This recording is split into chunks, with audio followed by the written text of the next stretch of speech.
Hi.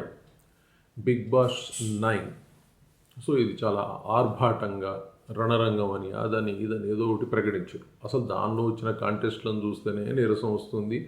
జనాలు ఏంటంటే ఇక ఒక వ్యసనంలాగా అలవాటు పడిపోయారు ఆ ప్రోగ్రాం చూడటానికి. కాబట్టి అది చూస్తూ ఉన్నారు. తప్పితే దానిలోకి కంటెస్టెంట్ నాకు తెలిసినంత వరకు ఏ ప్రముఖ కంటెస్టెంటు, పాపులారిటీ ఉన్న కంటెస్టెంటు, తర్వాత సర్వైవర్ ఉన్న కంటెస్టెంట్ అయితే రావట్లేదు.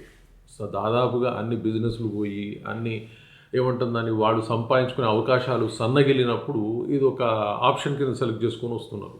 అలాగే బిగ్ బాస్ షో నిర్వాహకులు కూడా సరే అసలు లేని దానికంటే ఇదేదో నడిపిద్దామని. ఎందుకంటే తెలుగు బిగ్ బాస్ షో, కన్నడం చూడండి, తమిళం చూడండి, అక్కడి ప్రాంత ప్రజలు మాత్రమే ఉంటారు.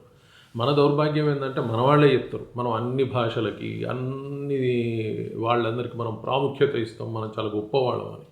కానీ తెలుగు బిగ్ బాస్లో మాత్రం తెలుగు వాళ్ళకంటే ఎక్కువ కూడా కన్నడం వాళ్ళు, తమిళం వాళ్ళు అని మొత్తం మాట్లాడితే దేశం మొత్తం నుంచి తీసుకొచ్చుకుంటారు. అది ఫస్ట్ కాంట్రవర్సల్. ఎందుకంటే ఒక భాష పేరు తెలుగు బిగ్ బాస్ అని పెడతా ఉన్నారు. తెలుగులో మాట్లాడాలంటే తెలుగు రాని వాళ్ళందరూ దానిలో ఉంటారు. వాళ్ళు చెప్పుకునేదే మా కన్నడం గొప్ప, మాది ఇది మాది అని చెప్పుకుంటా ఉన్నారు.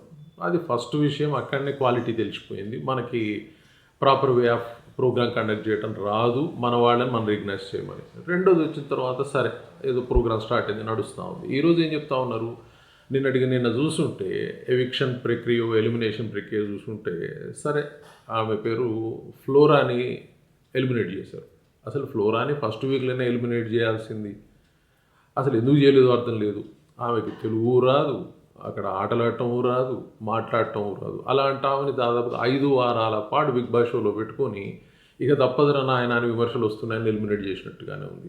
ప్రజలు ఎప్పటికప్పుడు చెప్తుండొచ్చు, చెప్పినా వీళ్ళు పట్టించుకున్నట్టుగా కనిపించలేదు. ఒకవేళ ప్రజలు ఆమెను ఉంచాలి అని అనుకుంటే వీళ్ళ స్థాయి ఏందో ఆలోచించుకోవాలి. ఎందుకంటే అసలు ఆమె చేసిన పని ఏంది, ఆమె ఆట ఆడింది ఏంది, ఆమె గొప్పగా మాట్లాడింది ఏందని ఎవరికి తెలియదు. బట్ ఎవ్రీ వీక్ విమర్శ వచ్చినా దాన్ని మరి ప్రేక్షకులకు అంత నచ్చి ఆమె గొప్ప పోరాటపడమని చూసి పెట్టారో తెలియదు. కానీ మొత్తం మీద అయితే నిన్న ఫ్లోరాని బయటికి పంపించడం జరిగింది.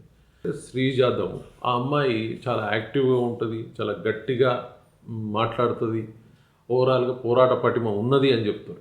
సో ఫస్ట్ ఆమెని గత ఒక 2-3 వారాలలోనైతే ఆమె అరుపులకే దడుచుకొని అబ్బాయి ఏమైనా పంపిస్తే బాగుండు అనుకున్న వాళ్ళు చివరికి వచ్చేసరికి పర్లేదులే ఉంటే బాగానే ఉంది, ఏదో టైంపాస్ అవుతుంది అనుకున్న స్థాయికి వచ్చింది.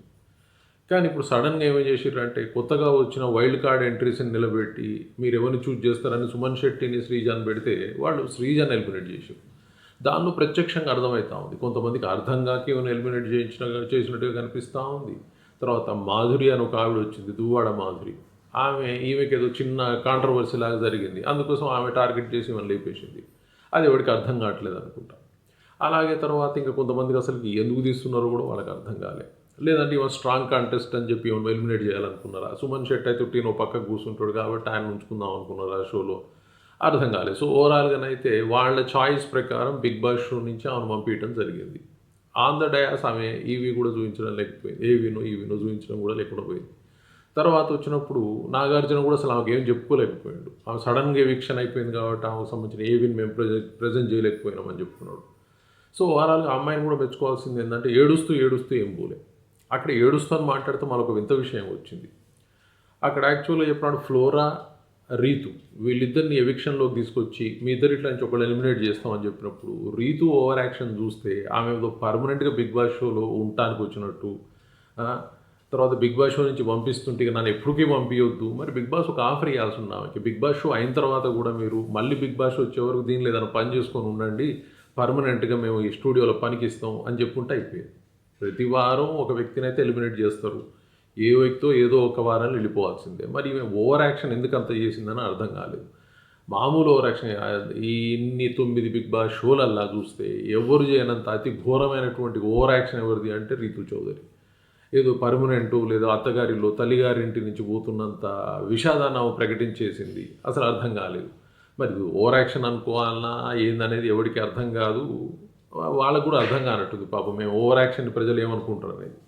సో ఇక్కడ దమ్ము శ్రీజ మాత్రం అంత అన్యాయంగా ఎలిమినేట్ చేసిన ఆమె ఏడవలేదు, తుడుచుకోలేదు, ఏం బాధపడలేదు, ఓకే అన్నట్టుగా వెళ్ళిపోయింది ఆమె.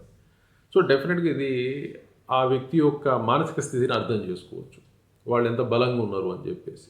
బట్ ఓవరాల్గా బిగ్ బాస్ షోలో చూసినప్పుడు అసలుకి దమ్ము శ్రీజ విషయంలో మాత్రమే ఇలాంటి ప్రత్యేకమైన ఎవిక్షన్ చర్య మరి బిగ్ బాస్ ఎందుకు చేపట్టిండు, దానికి ఏమన్నా ప్రత్యేకమైన కారణాలు ఉన్నాయా చెప్తారా భవిష్యత్తులో వేచి చూడాల్సిన అవసరం ఉంది.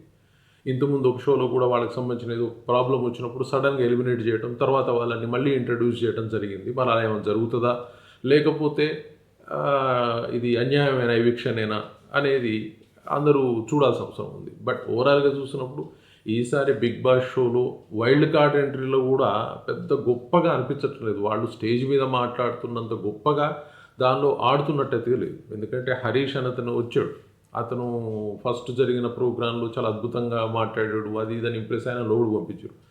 అలాగే బయటకు వచ్చిన తర్వాత కూడా ఆయన చాలా అద్భుతంగా మాట్లాడుతూ ఉన్నాడు. మరి ధైర్యము ఈ అద్భుతాలన్నీ బిగ్ బాస్ షోలో ఉన్నప్పుడు మాత్రం భయపడిపోయి ఏదో చిన్నపిల్లలు కనుక మూలకు కూర్చున్నట్టుగా కూర్చొనే ప్రోగ్రామ్ మొత్తం నడిపించుకున్నాడు.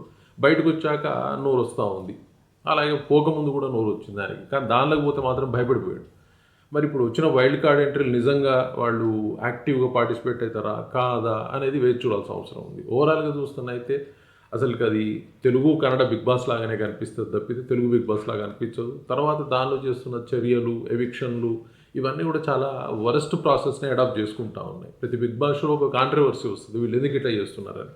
అంటే సరే వాళ్ళు బిజినెస్ కోసం పెట్టుకున్న షో కాబట్టి వాళ్ళకి అనుకూలంగానే చేసుకుంటారు అనేది ఒకటి అందరికి అర్థమవుతుంది. బట్ ఓకే, ఇది ప్రజలది, అది ఇది మేము ఓటింగ్ పెడతాం అని చెప్తుంటే కొన్నిసార్లు నవ్వు వస్తుంది, కొంతసారి అర్థం కాదు. బట్ ఓకే, ఇది ఎంటర్టైన్మెంట్ షో కాబట్టి ఎంటర్టైన్మెంట్ లాగా చూడాలి, దాని మీద పెద్ద చర్చించుకోవాల్సిన అవసరం లేదు. బట్ అందరిని చూసి ఇలాంటి చర్చలు పెట్టుకోవాల్సిన అవసరం వస్తుంది. Thank you very much.